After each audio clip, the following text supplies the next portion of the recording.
Okay, in this lesson, we're going to learn how to factor some polynomials.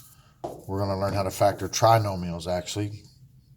Trinomials where the leading number is just 1x squared, not 2x squared, not 5x squared, just x squared. So let's warm up and remember how we did these. So if we FOIL this, first times first would be x squared. Outsides is 5x. Insides is 1x, and last times last is 5, and these two middle terms add together to give you x squared plus 6x plus 5.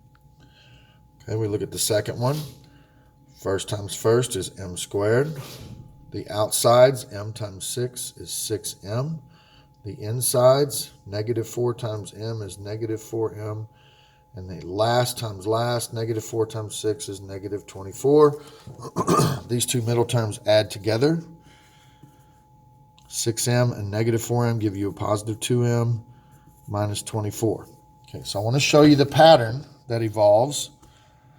If you look at these problems, if I take 1 and 5 and I multiply them, you get 5. If I take 1 and 5 and I add them, you get 6. Well, let's look at these two numbers. Negative 4 and 6. If I multiply them, I get negative 24. If I add them, negative 4 plus 6, I get positive 2. That pattern will hold up when you're factoring these trinomials, when the leading number is just a 1x squared or 1m squared or whatever the variable is. So if you're wanting to factor a trinomial in this form, here's what you have to find. I call them the magic numbers, your puzzle pieces. You must find two integers, two numbers, that multiply to give you this last number. That multiply to equal C and add to equal B. They have to multiply to give you this number and add up to be that number. Negative 4 and 6. Multiply to give you negative 24, and they add up to be 2. So here's an example. X squared plus 6x plus 12, if I wanted to factor that. What two numbers, integers, have a product of 12? What multiply to be 12? But if you took those same two numbers, they add up to be 7. Well, numbers that multiply to be 12 are 1 and 12, 2 and 6, or 3 and 4. There's your options. Well, the numbers that would multiply to be 12 and also add to be 7, well, those add to be 13, those add to be 8, and those add to be 7, so it would be 3 and 4. So I'm going to write two binomials using these numbers. Here's the process. Make two parentheses. Remember, what goes in the first position would always equal this x squared.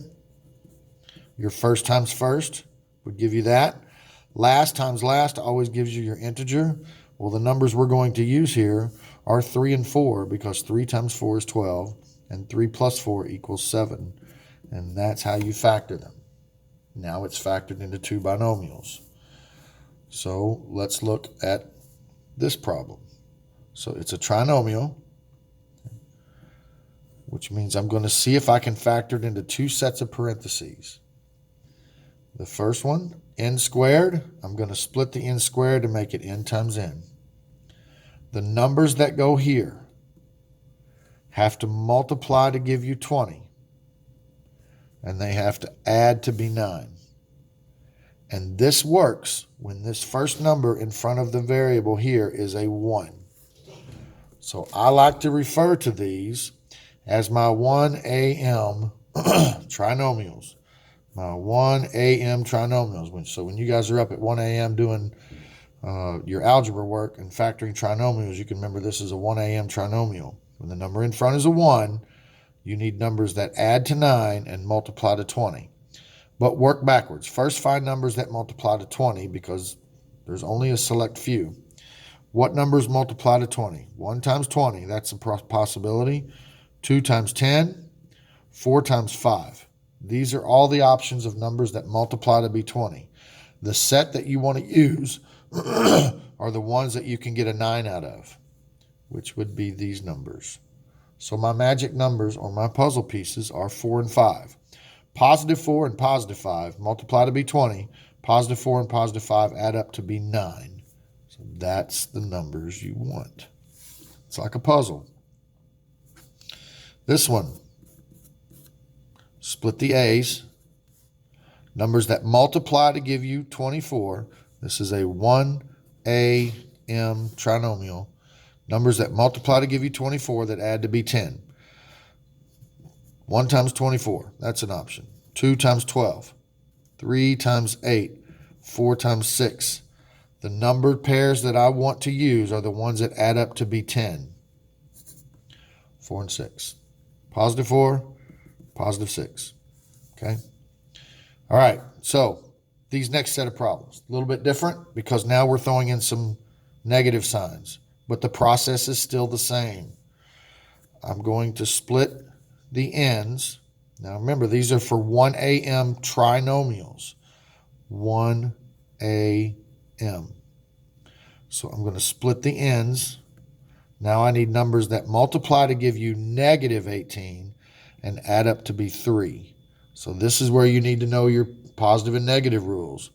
If I need two numbers that multiply to be negative, that means their signs are going to have to be opposites. One's going to have to be a positive, one's going to have to be a negative. That's the only way to multiply to get a negative number. But first, let's talk about numbers that just multiply to give you 18. What are our choices? 1 times 18. I know one would have to be positive, one would have to be negative. But let's just get the number sets first. 2 times 9 is 18. 3 times 6 is 18. Okay, so from here, I need to figure out which combination I could possibly get a 3 out of by either adding or subtracting. Well, I can't get a 3 out of these two, and I can't get a 3 out of these two. I could get a 3 out of these two if one of them is positive and one of them is negative. So, which is what I need to multiply to be negative 18. So they need to add up to be positive 3, which means if I'm going to add these and I need to make one of them negative, if they're going to add up to be a positive number, then the bigger number needs to be the positive, and this one needs to be the negative. So negative 3 and 6. Let's check it. Do they multiply to be negative 18? Yes. Do they add up? If I added those, I would get positive 3, so those are the answers I want. So I'm going to put an n minus 3 and an n plus 6. And for these problems, it absolutely matters where you put the signs. Okay, let's look at 7's always a tricky one. But I want you to realize this is a 1AM trinomial. So I'm going to split the G's. I need numbers that multiply to be 6, in this case negative 6. Numbers that multiply to be 6 are 1 and 6 and 2 and 3. And I need the numbers to add up to be 1. This is not your answer because just because there is a 1 here, if I added those, I would either get a 7 or a 5 or a negative 5, or depending on the signs. I cannot produce a positive 1 by adding or subtracting, but I can with these. So if I want these numbers to multiply to be negative, one of these has to be a positive and one has to be a negative. I also need them to add up to be a positive 1, which means I need to make this one negative. If I multiply these, I would get negative 6. And if I added those, I would get positive 1. So that's my magic numbers or my puzzle pieces. All right. What if both the signs are negative? Same thing. This is a 1AM. I'm going to split the A's. Numbers that multiply to give you 3 are 1 times 3. That's it. They got to multiply to be negative 3, so my signs have to be opposites. I need it to add up to be negative 2. So that means I want the bigger one to be negative. So I got a positive 1 and a negative 3. And if I multiply those, I get negative 3. And if I add those up, I get negative 2. Okay. Same. See, the pattern is the same every time. Let's try this one. This is probably the trickiest one. I'm going to split the X's. Now I need numbers that multiply to give me 24 and add up to be negative 11. They've got to multiply to be positive 24. How do you multiply to get numbers to be a positive?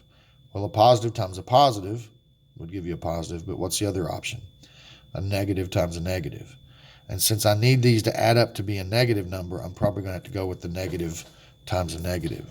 Numbers that multiply to give you 24, let's figure out our options. We got 1 and 24, 2 and 12, 3 and 8, or 4 and 6. Numbers that add to be 11, I can see it's going to have to be 3 and 8. So they're going to have to multiply to be positive 24 and add up to be negative 11, which means I'm going to have to make them both negative, because negative 3 times negative 8 is 24. Negative 3 plus negative 8 is negative 11. Those are my magic numbers. 16. Almost done here. Split the M. Numbers that multiply to be 25 and add to be negative 15. Sorry, multiply to be 50. So 1 times 50, 2 times 25, 5 times 10. Which one could I get a 15 out of? Would be this one. They have to multiply to be positive 50, add up to be negative 15, which means I'm going to make them both negative. So there is my answer. So the only other more difficult part it would get to is this trinomial here does not begin with a 1. But if I realize, hey, these are all divisible by 4, there's a GCF. So taking you back to what we were doing last week, I'm going to divide out a 4 out of everything. So this is just one parentheses. Remember, I'm undistributing. So I'm going to divide everything by 4. So that would leave me with k to the second. Divide that by 4 would give me 3k. Divide that by 4 would give me 2. Now, if I forget about this 4 just for a second and focus on what I got here, I have a 1am trinomial, which means I got to see if it'll factor again. I'm going to split the k's. Numbers that multiply to give you 2 are just 1 and 2, and if I added those, I would get 3, so this actually works. So plus 1 and plus 2. 1 times 2 is 2. 1 plus 2 is 3. And the only thing I got to remember is this 4 that I had pulled out at the beginning. I got to remember to do that. Last one. Let's look at 27.